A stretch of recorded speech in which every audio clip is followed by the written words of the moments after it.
make a stew. A pinch of salt and laughter too.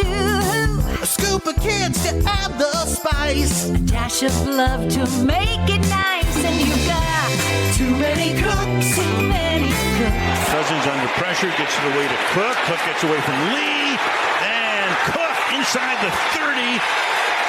Tough running with a flag down. Too many cooks. Too many cooks. Rolling and throwing back to Cook. Out of room to roam. Down the sideline. Staying inbounds all the way down to close to the 30-yard line. Dalvin Cook. Too many cooks.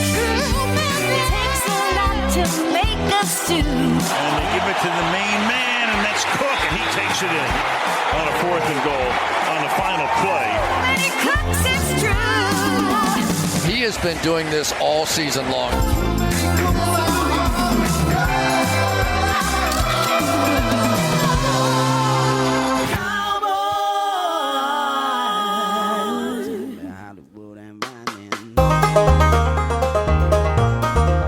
Ho, ho, ho. Too many cooks indeed, but this time it's different. We've got a lot for you on this episode of the One Star Cowboys podcast. John Machota is here. Saad Yusuf is here. Kent Garrison is here. I'm Kevin. And we have stuff because there's been a lot of Cowboys news the last few days. We've had the roster cut down. Everyone fights hard.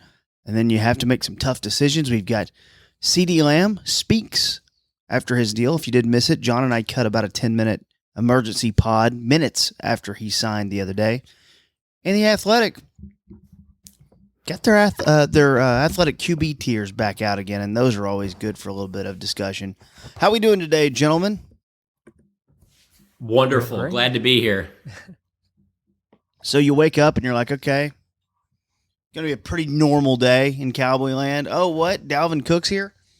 Where are we at on this Dalvin Cook thing? Is this a legit roster situation, or are we just talking about a practice squad body? How seriously should we be taking this, John? Well, as a diehard Florida State football fan and a person who's covered a team that just has not had enough Knowles on it during my time covering this team, I think he's going to come in and just tear stuff up. No, I will say it's a practice squad thing, just to start out and to kind of see where he ends up. He's in good shape. He had a workout, with the team yesterday, but I think that they need to see him kind of be in football shape before, they're able to really know what they have there. Obviously, when he's healthy and, he's playing well, he's a good back, but he's 29 and he's had knee injuries and, he had a run for about 4 years where he was as good as pretty much any back in the league. And that's when he was playing for Mike Zimmer in Minnesota. Just now, you're kind of like, well, there's kind of similarities there with Zeke where, yeah, there's some really great days behind, but what is there really ahead? And then he doesn't help you really on special teams. And so I'm interested to see how this whole thing shakes out. I don't think that they're going to get the Minnesota Vikings Dalvin Cook, but I don't think they would sign him in the practice squad just because he used to have a good career and played for Mike Zimmer. There has to be something there that makes them think, all right, we think if he gets ramped up and he's healthy, he can add something to us. So we'll see how this all shakes out. But I mean, running back still, even with him on the practice squad, is one of the biggest question marks and maybe the biggest question mark on this team. You have any thoughts, Saad? No, nothing to add. That was pretty much it at all. Yeah, So Royce Freeman wasn't the answer? I thought he was going to come in here and just take over. That's where I kind of was going back and look at the roster and their decisions on, roster cuts, which is kind of what we'll transition to now anyway. Like, we knew they were taking 3 quarterbacks. We get to the running back part of it, and we were kind of like, well, I don't know what they're going to do, really. I mean, we know Zeke doesn't have to compete at all in the preseason. He's got a roster spot no matter what. We know Rico Dowdle's going to be safe. And then, will they keep Deuce Vaughn? Ended up probably being the biggest question amongst the fan base. Here's the situation now. Like I said, we should count Hunter Lipke, too. I should throw him into the mix, and he's, more diverse in his role there. Royce Freeman, to me, was never a guy who, Royce Freeman was a guy who just bounced around teams in the NFL. Nice guy. Dalvin Cook, I think we should give him a little bit benefit of the doubt. The same benefit of the doubt that we've given Zeke to where he doesn't have to play at all in the preseason. Dalvin Cook tore his ACL. Like, get a year to maybe get back from that and then see. So I love it, man. And I don't know that you look at the one play, and John, I know you posted the video of it yesterday, the 23-yard run in the playoff game in January. You watch that and you go, no, it's not the most explosive running back I've ever seen, but I do think that's better than any Zeke highlight I've seen over the last year. Granted, I don't have all the Zeke highlights in front of me right now. It's my take. That's all it is. I like this. Cheap, smart. I like it. That's all I'm saying. Yeah, and the other part of it too that interests me about this is just it makes me think back to March, and if in March they had signed Linval Joseph and Dalvin Cook and I guess they could have just signed Jordan Phillips then and Carl Lawson, and it did some moves like that. Who Carl Lawson, even though he was released, I don't think they're completely done with. I think he could potentially come back on the practice squad. So it just is interesting because if they did those moves back in March, the offseason doesn't look nearly as bad as it was looking at that time, where they weren't doing anything other than adding Eric Kendricks. And so you add in those pieces, coupled with getting Diggs back and Overshown, the roster looks a lot better than it did in March. I'll say that. Yeah. Also, you talk about that run that John posted. It was also, it was whatever it was, like a 20-yard run. He finished with like 23 yards that day on like 8 carries. So it was a good run, but I don't know. I don't know this off the top of my head. I don't know the last time he had like a really good full game and stuff. So if you're talking about adding a punch every now and then, I think, he can do that, but we'll see how much he's able to contribute on a regular basis. If they had a really strong running back room, this would really make no sense to me at all. But because it's such just a grab bag of who knows what I would still bet right now that the leading rusher at the end of the year will be Rico Dowdle. But if you told me that Rico Dowdle doesn't have that great of a year and Deuce Vaughn's second season looks a lot like his first, and Zeke's season looks a lot like his is in New England, and Dalvin Cook's season looks like whatever last year happened with the Jets and Ravens, like, is anybody going to be really that surprised by it? There's still a chance that their leading rusher isn't even on the roster yet. So it's like they're kicking the tires on guys, practice squad guys, not that big of an investment. It sounds like Dalvin Cook wanted to be with the Cowboys, which if you're a running back and you're a free agent, why wouldn't you? It's the room seems like it could be there for the taking if you can stay healthy and you have something to add. So I don't know. I don't hate the move. I don't look at the move and go, oh, this is such a huge get for them. Oh, he's going to make you forget about Tony Pollard. No, they're better off they still had Tony Pollard, but I'm intrigued by it a little bit just to see if he is healthy, what his upside could be here at 29 years old. If you're a Cowboys fan listening to this right now, though, and you just want to just get a little taste of the weekend coming up, maybe go ahead. If you get in a bad mood and you just want to get a little bit of an upper, go to John's Twitter account at John Machota, and just go ahead and take a look at the video that he posted 15 minutes ago. And it's about an 80-plus yard run of Dalvin Cook at Florida State. That'll just make you feel pretty good about what the Cowboys just did. It's amazing how one thing will do that. But man, what you can also go to YouTube and look at like Emmett's great run from against the Giants back in 1994 or whatever it was, Yeah, I strictly posted that because I'm a diehard Florida State fan that is from Michigan. And so that's the only time in my life as a fan that they've played each other.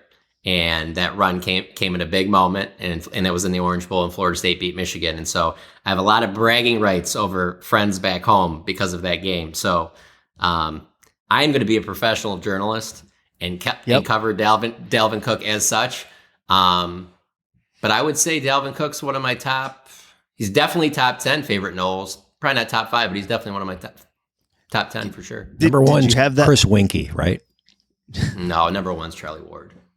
I was going to say Peter Warwick, but whatever. Did you have, though, that whole line that, sometimes that delineation, of being a professional, and being a fan? Did you have that line get broached a little bit when Dalvin Cook retweeted your tweet of his 23-yard run in the playoffs in January, which, watching again, he looks spry. Yeah. Someone's No, I don't gonna really have care to- about. I don't really care about that. I've had to. I mean, there's been so many Lions Cowboys games that I've covered now that's totally erased. And it's so easy to not really of course. be in the. I mean, and I say that because like there's been so many Lions Cowboys games that are not exactly like blowouts. Like, I mean, playoffs, last year's game. I mean, there's been so many. The Calvin Johnson game, the Matthew Stafford fake spike, all that stuff. Like, there's been so many close games, and it's like, I don't know. I just feel like the longer you're around it, Sod and I have talked about this a bunch, the more you just whatever. But on Saturdays, I get to put that hat down and cheer for the Knowles. So, yeah. Well, we talked about how maybe similar age-wise, what they're going to bring to the team-wise that Dalvin Cook is to Zeke.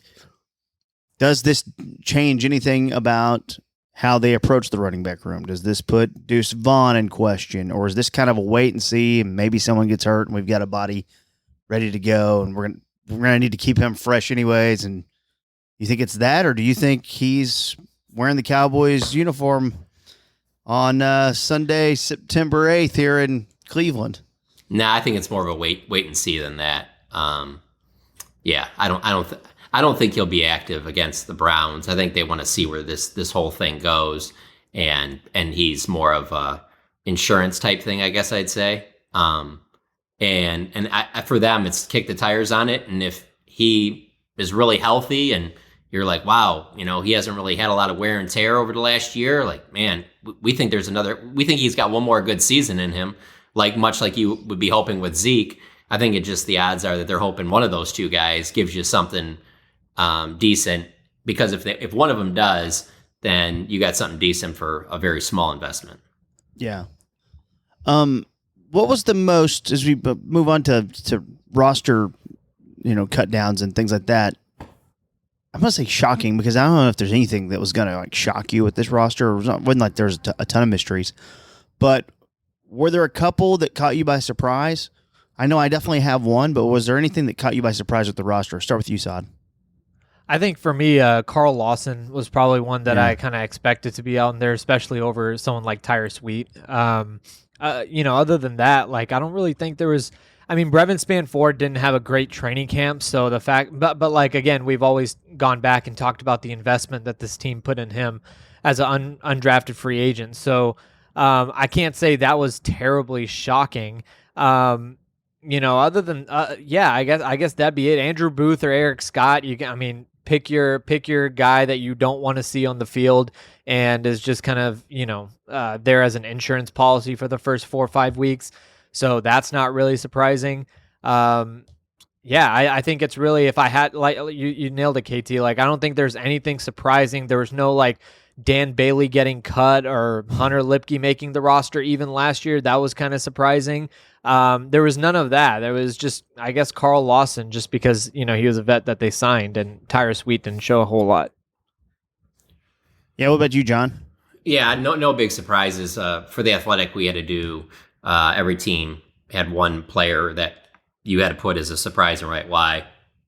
And I made very clear in the very first sentence of why I said this player that there isn't any surprises, but because Viliami Fehoko was a 4th-round pick just a year ago, generally the Cowboys keep guys that are drafted that high. They usually give them, they give them a chance to make the team multiple years, and clearly Fehoko was a Dan Quinn guy, and the new staff didn't see much from him there, because Dan Quinn saw him as a D tackle / D end. And I think the new regime saw him as just as a D end. And then when you had Sam Williams go down and Fehoko didn't really do much, then it turned into, well, let's go get Carl Lawson. And then obviously they let Lawson go as well, who, like I said, I wouldn't be surprised if they get him back. Maybe same as Dalvin Cook, a practice squad addition.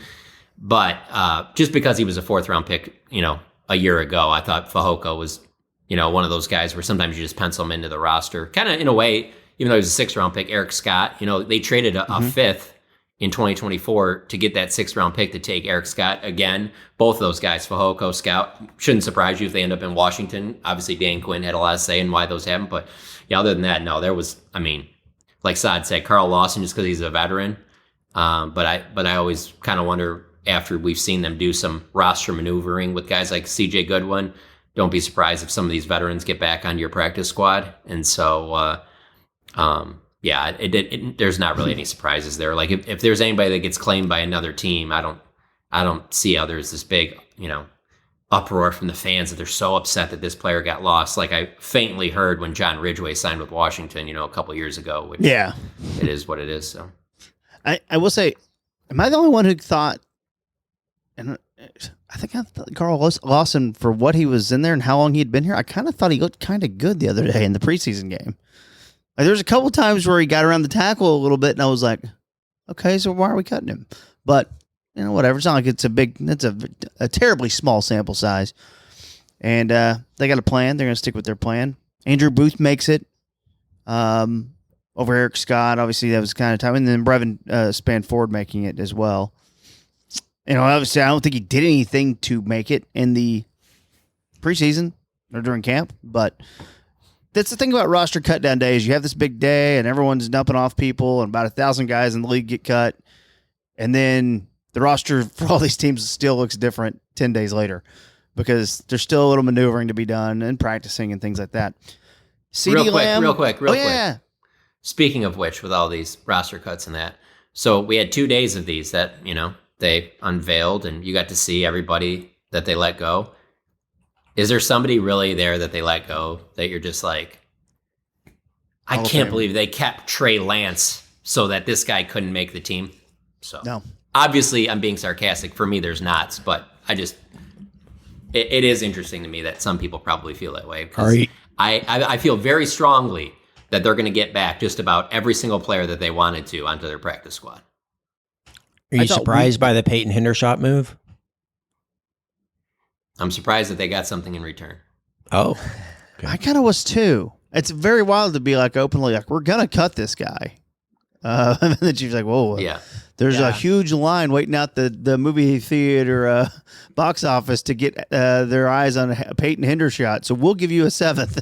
That was kind of wild. There's just a big drop off after Jake Ferguson. I mean, the rest of the tight end room, there was just a lot of, there's something that this guy does a little bit better than this guy. And so all of a sudden now you're just picking on traits and upside. And that's why you go with Brevin Spanford, and Schoonmaker was obviously a 2nd-round pick, and John Stevens, and, maybe like an Alec Holler or a Princeton Fant get back to you on your practice squad anyway. And so Peyton Hendershot, I guess if nobody claimed him, maybe he'd be back on the practice squad, but I didn't think they would get anything. I think he would just I thought he was going to be just a straight cut. Mm-hmm. Yeah, and on Hendershot, I this morning I was going back and just looking at how some things aged in terms of what I was thinking after the draft and stuff like that. Before the team even took the field for spring workouts, I didn't think Hendershot was going to make the team. So the fact that he didn't, is not, and I wasn't ahead of the game or anything. I don't think a lot of people thought. And then to me, I think Hendershot, one play doesn't define your entire training camp. But if I had to pick one play, I kind of do that with all these players of what one play stood out, especially since I was there for the entire camp. For me, it was just a couple of Hendershot drops are what kind of stood out most to me. There was one down the seam that was really, really bad, and then there were a couple others that were not great either. So I don't think he had a great camp. So it's not surprising that he's out. Now, you guys were obviously out at the Star last night for practice. The CeeDee Lamb signs. Each at the media. We'll get to some of that audio in just a second of 2 clips I thought were really interesting. Was there a big hubbub from the crowd when CeeDee Lamb was out there? Yeah, no question. They did a thing where Brad Sham introduced every position group and went down the line, and they specifically left wide receiver for last, and specifically, had CeeDee Lamb be the last player that was announced. And yeah, there's no question he had the biggest cheer. Obviously huge cheers for Dak and Micah, some of the other, starters like that, but no question, biggest cheer was for CeeDee Lamb. And, deservedly so.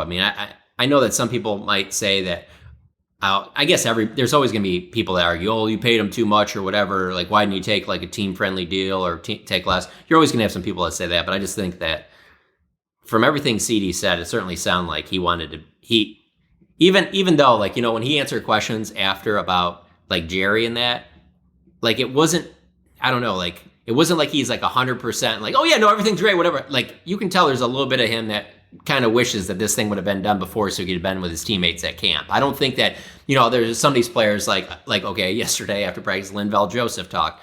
Linval Joseph at 35 is just cool with not, even though he didn't say this, I'm not saying he said this, but I don't think he minds not being at training camps. You know what I'm saying? Like, I don't get that feeling from CeeDee Lamb. I think CeeDee Lamb absolutely wanted to be there. I maintain that one of the reasons, and I told Saad this that night, when I tweeted out the Jerry Jones quote and he responded with LOL, I think that's because CeeDee was having big time FOMO that day, because that was your first day of camp where you win against another team. That's like real stuff. That ain't the first week when everyone's walking out and they're kind of, in jerseys, kind of doing walkthrough stuff. No, that was real football. And I bet you that CeeDee was really missing it that day. And I think that factored in there as well. And he even said that there were multiple times that he told his agent, to take what they're giving you right now. Let me get out there and stuff like that. But the agent obviously has to do his job.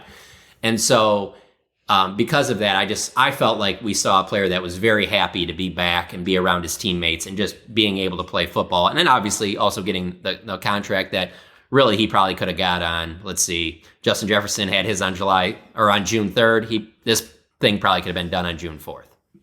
Yeah. Saad, John and I did the 10-minute thing. Is there anything? I mean, I know it's like a weird, the CeeDee Lamb thing, we talked about it so much. I don't know if there is like any hot takes coming from that, but is there anything you wanted to say about that? Say something really wild, Saad. Just real flagrant, something we can put in the headline. Me and John cleaned out our system with the 10-minute emergency pod. So if you got anything, go ahead. No, I think John talks about just how like in today's day and age, we kind of have the metrics there for what people are reading and what people I'll tell you, the CeeDee Lamb, the story breaks and we kind of like, that first story is great, but it just kind of tells you how like the whole fan base has kind of been just in terms of, the inevitability of this. Like, this wasn't some shocking thing that everyone's just like so crazy interested in, like, oh, what happened here? Or how'd this come together? Or what? Like, no, everybody just kind of moved on to the next thing. This was such an inevitable thing. Nobody was really like, I didn't get the feel from readers on Twitter, on The Athletic, anywhere that this was some sort of just like I think Dak's contract will have some of that. I think Dak's contract will have a little bit more of just like, how many years or how much money is he getting? And nobody felt that way about CeeDee. Like, this was just like, all right, it happened. Let's turn the page and like, let's just get onto the field now.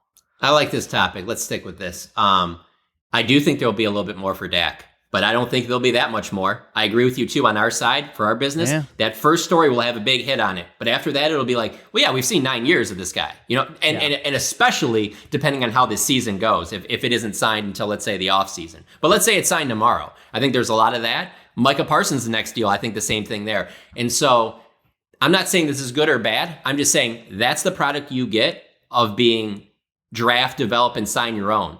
Because when you sign a player from another team like that, because you really need to sign that player to fill a hole and stuff like that, you get a really excited fan base that thinks that, you're getting, I don't know, like one that, and this guy just stands out to me because Saad and I have talked about him a bunch and Saad played against him in high school. But like those days when like, can they get Jamal Adams?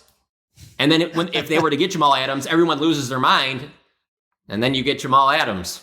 And you know what I'm saying? Like, and I'm just using him as an example because he's a guy that, I think of Jamal Adams, I think Earl Thomas, and Adrian Peterson. One of my first years on the beats was Nnamdi Asomugha when he signed with the Eagles. Remember that was like a big thing, like the Cowboys. Yeah. You know what I'm saying? Like there's so many of those that it's like, yeah, because they're on a different team, and then you get them, and you're just like, more recently, last year, I would say. Oh my God, I'm forgetting his name now. That's because he changed his name on us. The linebacker that signed Shaq Leonard that signed with the Eagles. Yeah. Wow, what a get that was for the Eagles. He picked the Eagles over the Cowboys. Man, he would have been the difference if the Cowboys would have signed him. That's where I think it's like a bigger thing about not only Odell Beckham, as I had to go follow around Odell Beckham at American Airlines Center. The Odell Beckham plane. Oh my God, there's so much stuff there. Yeah, change the subject, Katie. I don't need to talk about this. Well, no, real quick though. because we are we're recording this Wednesday. We're 8 days away from the season opener. It's the Ravens and the Chiefs, and then we got a game in Brazil on Friday night. Sorry, high school football. NFL wins again. And then, like, I think it's a part of it is just like the way football is structured. It's structured in a way to be a king. And at some point, when you talk about all these things and contracts, at some point it's like, look, our season goes by kind of fast. It's 4 months out of the year. It's not like baseball, a long 6-month thing, and hockey and basketball, which are just these long, epic grinds. Football kind of comes at you kind of quick, and we all know every game means a little more and all that stuff. But I think that makes it, when these stories come out about contracts and stuff, that's why it's so easy to be like, oh, good, the thing got done. We've talked about this a million times. When do the games start? That's what people really care about.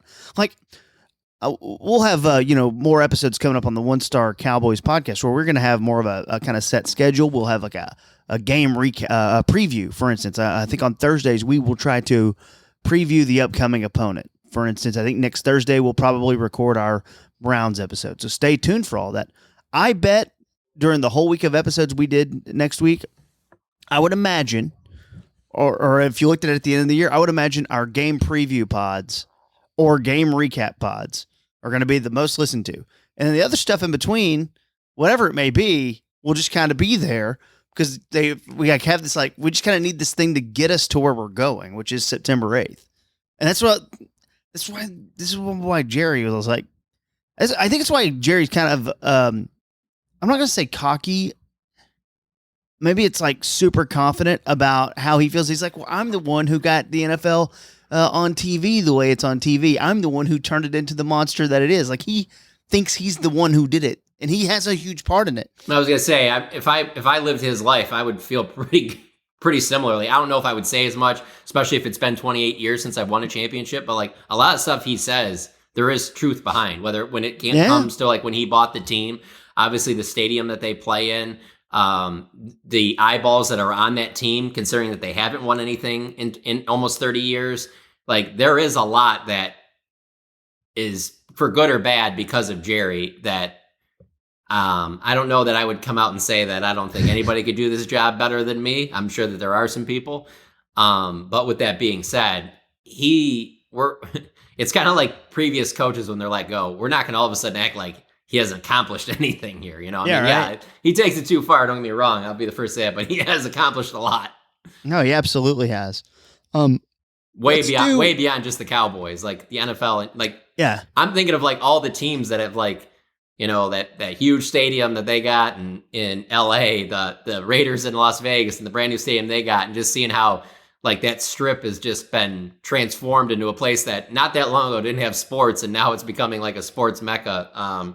Like he's had a hand in a lot of things that are way bigger than just the Cowboys. So while it is, I would, if I was a Cowboys fan, I'd be annoyed by comments like him saying that nobody could do a better job than him and things like that. I totally get it, but we're also not going to act like that he hasn't accomplished anything.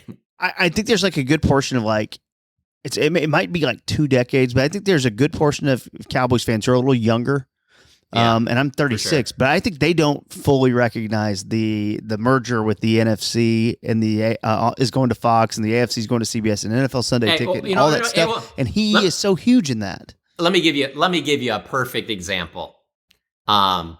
Just something I was observing the last couple of days, and that's how we've gotten to a spot with how popular the NFL is, that you have the elite of the elite major insider newsbreakers nationally reporting on some of these just guys that we're just looking around like, you're telling me you don't have anything better to do than tweet about that guy being released off of like that, some no-name guy that's like, everybody in Denver knew he was going to be there, but it's become such a thing where they have shows off of it and everything like that.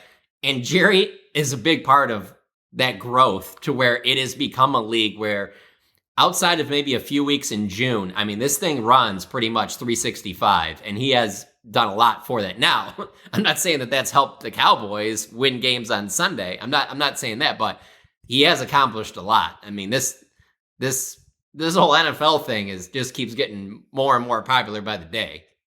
No, remember the Mark Cuban pig thing? Right, yeah. And I would just say this, again, we're not going to give him all the credit, But go ahead and tell me who deserves more credit. Oh yeah, Roger Goodell? No, not Paul Tagliabue either. I mean, those would be the only other people that would be in the conversation.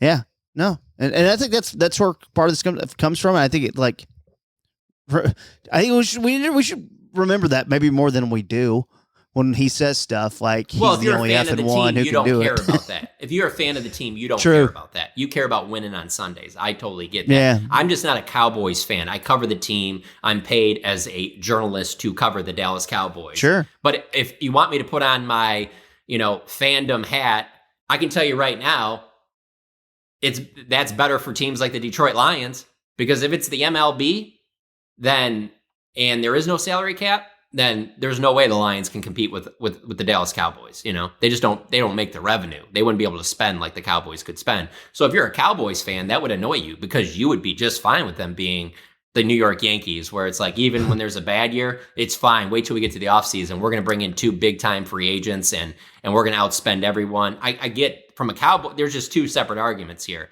But at the same time, even though I'm not saying he directly did this, but when you're talking to your buddy on the phone who's in 15 fantasy leagues, Jerry Jones has a little bit of a part in the reason why it's gotten to that level, that you're in 15 fantasy leagues. That's all I'm saying. Yeah. So I had a couple clips of CeeDee Lamb audio. I don't know if I could play that through here though, because so we'll go ahead and move on to this athletic QB tiers, because we'll just hit on what CeeDee said. I don't think we had to play the audio. Just know that he said it, and I will be paraphrasing a little bit, although you might have the quotes. As he mentioned, his agent told him, "Hey man, it's going a little south, and they want to give me 34 a year." And CeeDee said, "Well, then I'll sign it." And then everyone laughs. Again, reiterating, no one should ever get mad at players, in my opinion. No one should ever get mad at players in things like this, in negotiations like this. They have teams of people handling it. That should always be reiterated. The other thing, just what he said about Dak, I thought was really good. And, maybe Dak and Jerry and the rest of the organization's like, "Hey, man, we don't need you to speak about this thing that doesn't involve you." But I liked what he said. And I like that he kind of doesn't care, and y'all can help. I mean, I would be paraphrasing, but he just said, "We all know Jerry wants Dak, and Dak wants to be here." And basically he was saying y'all need to chill. So yeah, I like that he said all that. And if you're the agent, and if you're an agent for another Cowboys player, now, well, there's levels to this. You have to be a really elite player. Well, we're not going to take this too far. Like, you're not going to sit there and say that all of a sudden Terrence Steele isn't showing up because he's in a contract holdout. They're not going to do anything for it. But I'm saying if you're one of those elite of the elite players, so over the years, we're going to say like the DeMarcus Wares, the Des Bryants, the CeeDee Lambs, the Micah Parsons, the Dak Prescotts, the Tony Romos, you can do those type of things. And they're showing you that if you do the holdout, you're eventually going to get what you want. I mean, the last 3 times it's happened are Zeke, Zach Martin, and now CeeDee. And so if you're an agent, you see that there. If you have one of those top clients, you know that the Cowboys eventually, they don't want that guy getting out of the building. And when they really want a guy, they get him signed. I mean, they haven't let anybody go that they've really wanted. It includes, as much as it leaves you scratching your head to a certain extent, yeah, that includes DeMarcus Ware when they released him. Mm-hmm. I mean, they wanted DeMarcus Ware, but not at the price that he was going to be paid, and so they were fine with moving on there. But they are able to re-sign their own, and so if you're an agent, you're sitting there going, no, CeeDee, trust me, they're not going to stay on that. Just wait this thing out. But if you're CeeDee, I totally get where he's coming from. He wants to be out on the field. And his agent's telling him, you cannot go there. Like, he even said about how he was like, he drove by the Star a few times and he wanted to go inside so bad, but he couldn't. So he went and he said he had dinner across the street, which kind of made me think like, that's even a risky move, because all it takes is like one person that's there to sit there, and anybody can just fire off on social media like, "Oh, a deal must be close. Here's a picture." I mean, we literally saw it with Dak wearing that boot in CeeDee's another country, and someone posted that thing. So like CeeDee's at the Star, he's at D. Lincoln's. He's at Wahlburgers. Like, that's not there anymore. It's been replaced. Short-lived. I'm gonna tell you, there's been a lot of turnover around there. I think There has. I think the cost of living in that complex is very high. So if you're not turning a big profit early, they're switching into a different business around there. So anyway, but because of that, it's probably easier for the agent to sit there and say, no, hold out. You're going to get what you need, than it is for the player, especially for CeeDee being this is the first time in his life he's ever had to go through something like this. This is the One Star Cowboys podcast, and this is a formal reset. I'm Kevin Turner. That's John Machota, Saad Youssef, and Kent Garrison. Now, you guys all work at The Athletic. You guys ever thrown one back with Mike Sando? You have any Mike Sando experiences? Saad, do you think Mike Sando throws him back? No, I don't. He doesn't seem like the type. But we had good conversations with him. He was out at camp for a couple of days this year. Oh, cool. Yeah, one of the he's nicest guys. He's a great dude. Great dude. He does this every year, and it's probably one of the most clicked things on the website every year. 7 GMs, 8 head coaches, 12 coordinators, 12 executives, 8 assistant coaches, and 3 people that are involved in coaching / analytics weigh in for the annual QB tiers. So let's get it going. It starts out, of course, at number 1. I don't know if you guys wanted to guess, but I know you've seen the article first. But I know it's quite a mystery every year. Who would be the best quarterback? I have no idea who it could be. Oh, yeah, of course, it's Patrick Mahomes again. And this is what I'll kind of discuss this is from a tier standpoint. You have Joe Burrow, even though he's coming off the wrist injury, and he's got a new haircut. You have Josh Allen, and that is the end of tier 1. Boom. So that's all we're putting in one tier. That's the elite of the elite. I think Joe Burrow might need to do a little bit more to be there.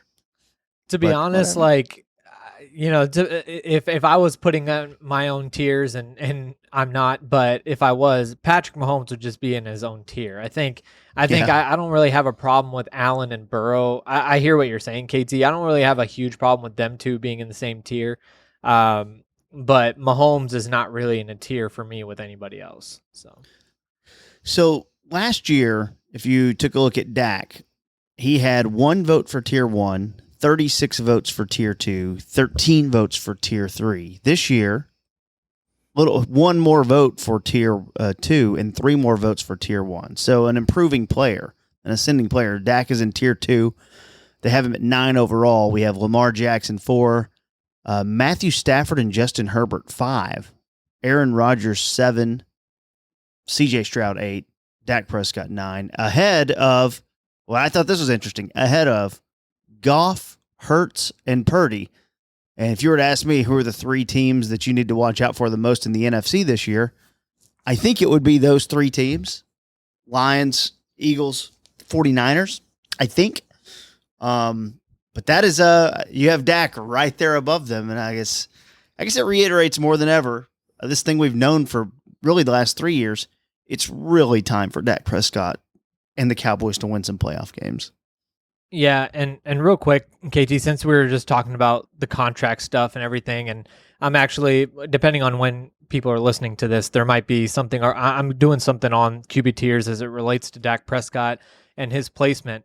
But if you just take a look at the last quarterback in tier 2 and the first 2 quarterbacks in tier 3, those 3 guys, all below Dak, all in succession, that's Jordan Love, Tua Tagovailoa, and Trevor Lawrence, are all $55 million quarterbacks.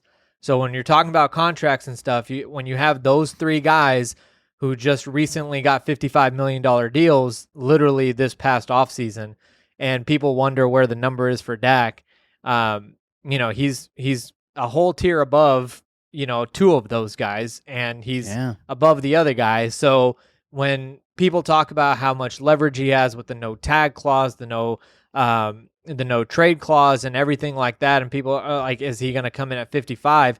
That's why, it's hard to imagine him coming in at 55 a year, because those are quarterbacks that are making 55 a year, and he's pretty clearly, at least in this evaluation, above them.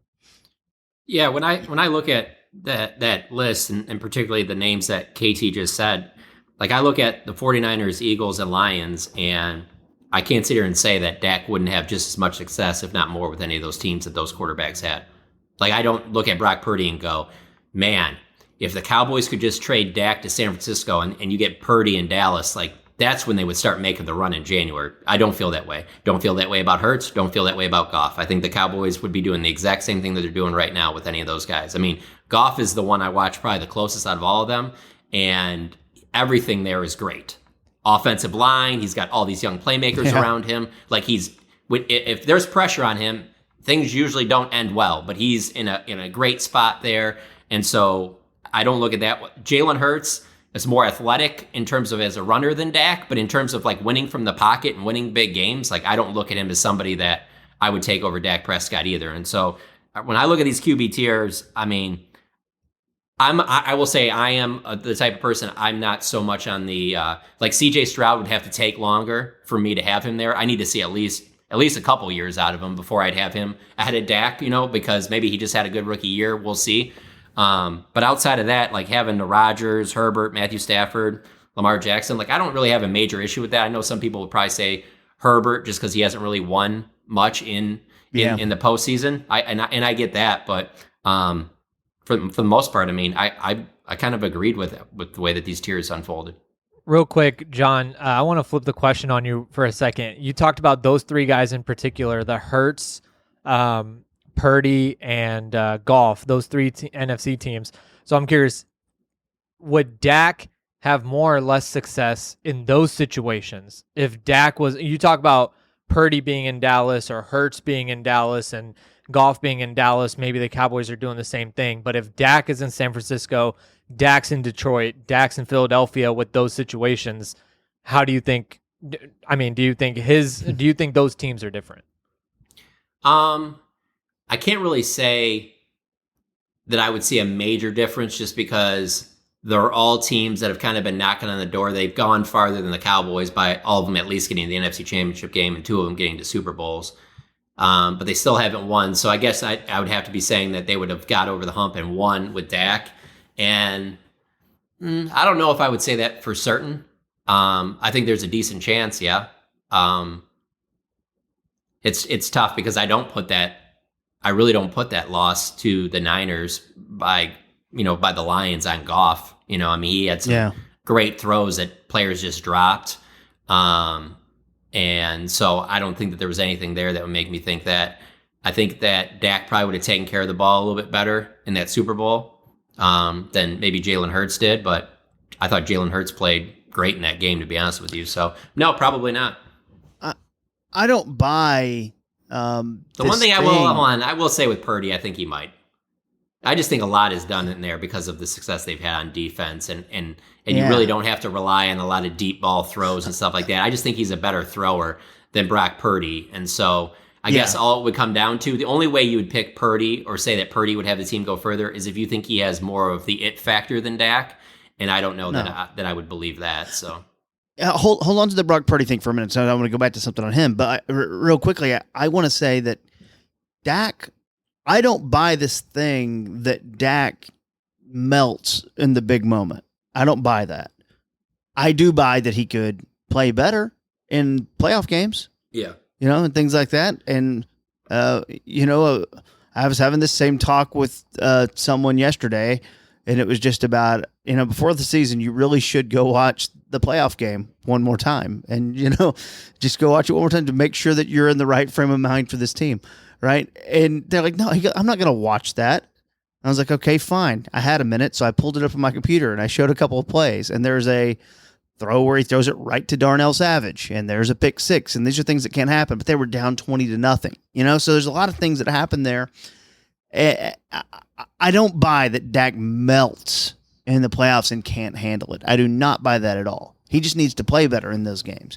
Everyone on the team does. We need Tank Lawrence not to jump off sides, in the goal, inside the 10-yard line on the first drive of the game, things like that. I was looking at something, though, when these tiers came out and had my thoughts. And you guys have probably thought about this a little bit just because we are in Dak contract talk season, I guess. The 2021 quarterbacks, which include Trey Lance, you have one guy who was worthy of getting paid there, and it's Trevor Lawrence, and he's been paid. When you go look at the 2022 quarterbacks, good Lord. I mean, Kenny Pickett, he ain't getting a contract. Desmond Ridder cut yesterday by the Arizona Cardinals in favor of Clayton Tune. Malik Willis just traded to be the backup of the Packers. Matt Corral, Bailey Zappi, Sam Howell. We can go on and on and on. Brock Purdy's down there, and he'll be your next kind of big name quarterback who's up in the future. right there. And I was just thinking, like, there's not like a long list of guys who are going to be like need deals because all these guys got done. Tua and Jordan Love and all that. So I was like, I don't know how much higher it can go, like immediately. I think long term, clearly the quarterback position goes up and up and up. But I think like immediately, I'm not sure that it's like ready to just take a quick boost like right now, because Purdy's kind of the next guy after that. Now there may be some other veterans that I'm not thinking of right now who are due to get paid again. I mean, at some point, Patrick Mahomes needs to ask for 70, 75. Yeah, and Josh. I mean, Allen, you talk all about these these guys, you talk about these QB tiers and nobody being on Mahomes' level. Mahomes absolutely can ask for 70, 75. Mm-hmm. No, and he should. If anybody else is getting 60, there's nobody else that's within $10 million a year of Patrick Mahomes. I'm sorry. He's out there just donating money to the Texas Tech new football field. They're going to name the concourse after him. I'm like, man, he's got that money, but he could really have more money than he's got.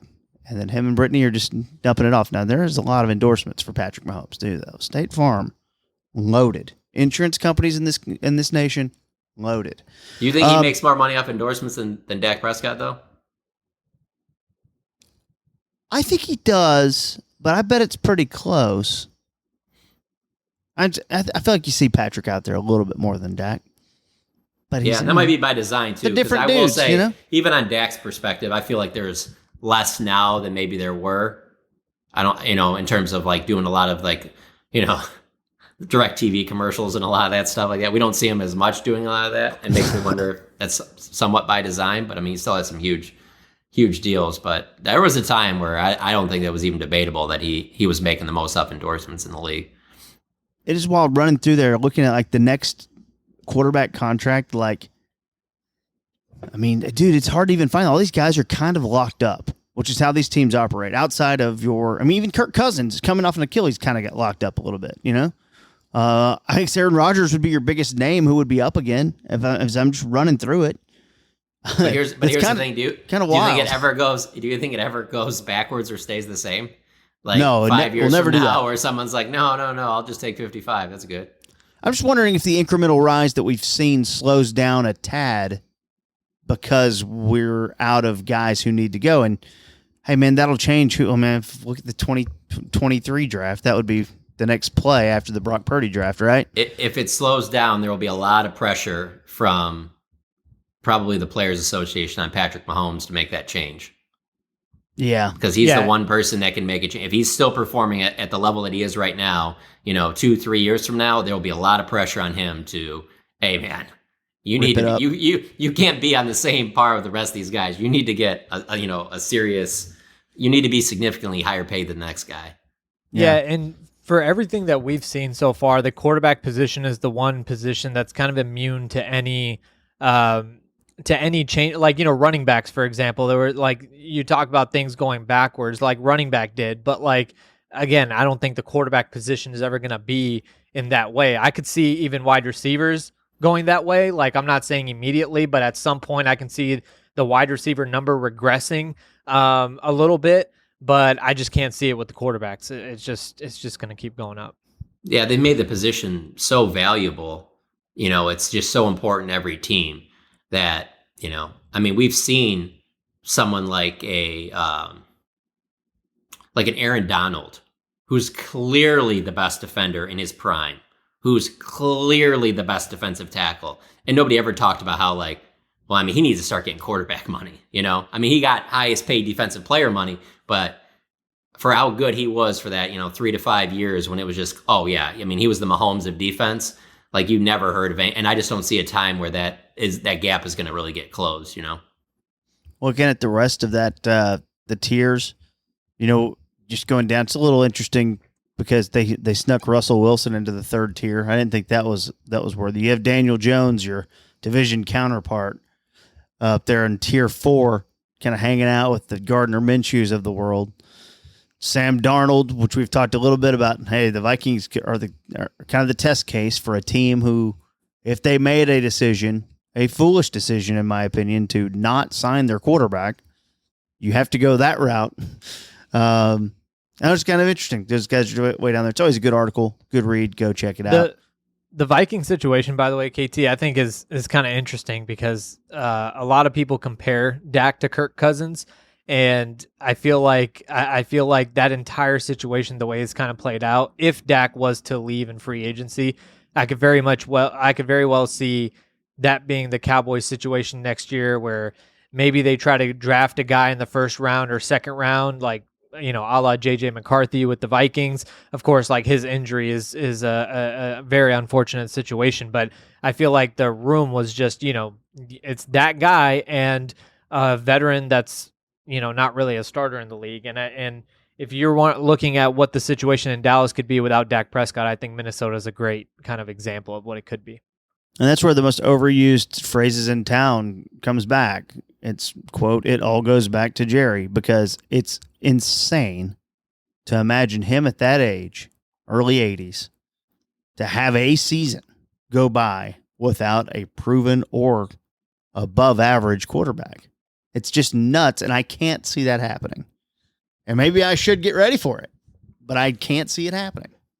And not every team thinks that way, by the way. Like, one of the few teams that think the way, where the age of the owner absolutely matters in the way they might do a little bit of business, I would think. But who knows? We got a couple of roster updates here. We're going to do it live, okay? All right, breaking news. Here it comes. Eric Scott, claimed by the Chiefs. Shocker.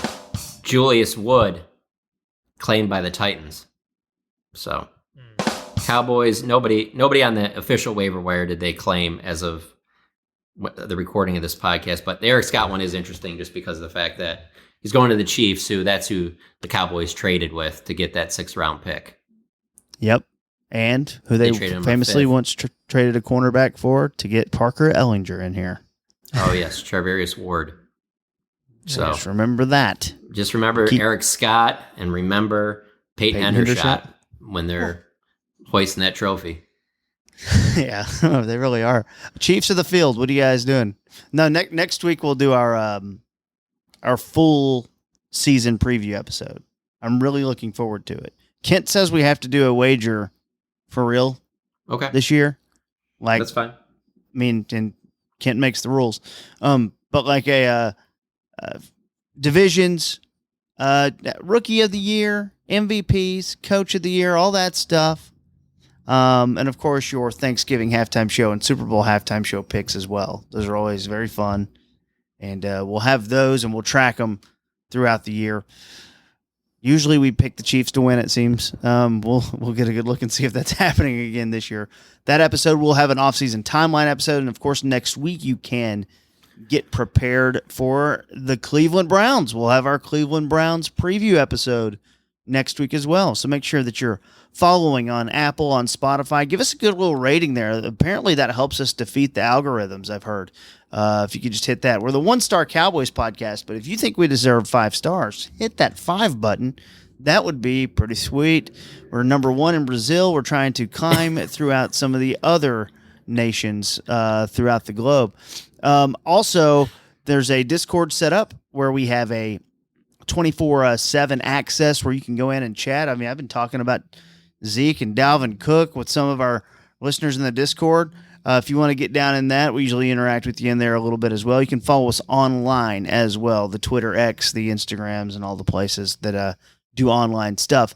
And I will say this, it's not set up yet, but it is moving in that direction. We'll have a Patreon of some sort get set up as we get a little bit closer there, which might have, some special things involved. I don't want to give too much information out there, but there it is. So make sure I've plugged everything. Guys, you have any closing thoughts on this episode? I don't. I think you pretty much hit it all there. I'll go ahead and make a prediction that Cowboys Twitter will not take the Julius Wood news very well. That's my little hot take prediction. I don't think they love Darius Harris not making the team. There's a lot going on there. John, who the Seminoles got this week? They have Boston College, so they're at home. This is going to be a big rebound game. Yeah, run them out. I am thinking about, for the first time in my life, making a trip down to College Station to see a college football game at Kyle Field. That's an interesting one this weekend. It One of the is, bigger and that's- games of the week. It's only probably about a 3-hour drive from me, and things have not worked out since I've lived here to make that right trip, for whether it be because of the Cowboys or because there was something else I wanted to watch on a Saturday. But I also wasn't going to make that trip for just any old game. I wanted to go for a really good game, and I always said that I'd go back there when they played Texas, but those tickets are just crazy expensive right now. So I'm thinking, I don't know. It's always ranked very high on these lists of best stadiums. So I'm thinking I might make that trip on Saturday. Notre Dame, A&M. That'll be a good one. Number 20 versus number 7. A good Yes, week sir. of college football. Enjoy your college football. You're 8 days away from the NFL season kicking off with Lamar Jackson and Patrick Mahomes and the gang, and Peyton Hendershot and Eric Scott. I'm just picturing them they're doing the promos. It's just like, all right, everybody, we're gonna do the thing where we hand the trophy. Everybody get in here. We need Mahomes, Kelsey, Hendershot, and Andy Reid, and that should be it. We're good. Let's get it in here. Weird 2 tight end set. All right. We will see you next time on the One Star Cowboys podcast. Goodbye, everyone. This defense is awesome. Hey, Rod, but it starts with 11. You don't have to know anything about football, and this guy leaps off the tape. You know why? Because he plays with Ha. You know what Ha is? Ha means ha. For over a century, Johnny Walker has shared its bold spirit with the game of golf. Now, crafted with Devereaux Golf, Johnny Walker introduces the Johnny Walker Blue Label-inspired Sunday Golf Bag, elevating the game with sleek design, Blue Label hues, and refined gold accents. Celebrate your hole-in-one with a premium Sunday bag crafted by Devereaux Golf. Submit proof of your achievement to johnnywalker.com/blue-in-1. Please drink responsibly.